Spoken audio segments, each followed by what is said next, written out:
Mga kabasketball, mukhang nakahanda na ngang makipaghiwalay itong si Klay Thompson sa Golden State Warriors. Nung isang araw may napabalita na meron daw nakahanda na 2-year offer ang Golden State Warriors para kay Klay Thompson. Pero ayon kay Anthony Slater, isang journalist at NBA insider para sa Warriors, ay mukhang kahit daw mag-alok pa ng mas malaki at mas mahabang kontrata, ang Warriors ay tatanggihan ito ni Klay Thompson. Kaya naka-freeze ngayon, frozen ang lahat ng negosasyon dahil nga wala pa naman din ibinibigay na mahabang offer itong Golden State.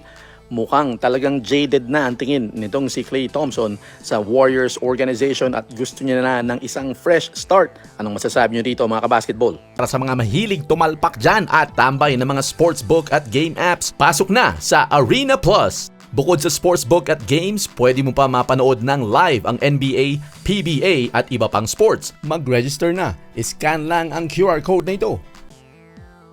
Mga kabasketball, merong lumabas kamakailan lamang na artikulo sa Yahoo na kinukwestiyon ang pagkapanalo ni Michael Jordan ng Defensive Player of the Year noong 1987-88 season yon. Meron daw naganap na tila parang stat padding. Ayon kay Haberstro, sinuri daw niyang mabuti yung statistics noong taon na yun mga kabasketball at katakataka daw na malaki ang diferensya sa statistics ni Michael Jordan pag nandun sila naglalaro sa kanilang home court. Pero pag tinignan nyo yung second place dyan sa table na yan, si Mark Eaton, yung pumapangalawa sa kanya, ay parang ganun din naman yung tinatalon o ibinababa kapag naman sa road nila sila naglalaro. Kumbaga proportional naman na talagang mas malakas ang player pag sa home court nila naglalaro at pagdating sa road ay medyo bumababa ng konti. Pero yun nga ang kinukwestiyon itong si Tom Haberstro.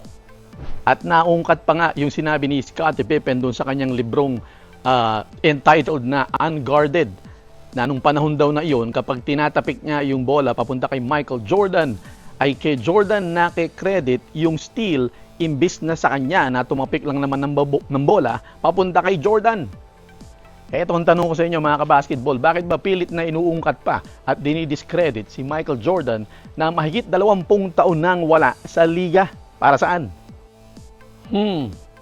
Sa mga mahilig tumalpak dyan, pasok na sa Arena Plus. Lahat ng paborito mong sports nandito sa Arena Plus. Para mag-register, scan lang ang QR code.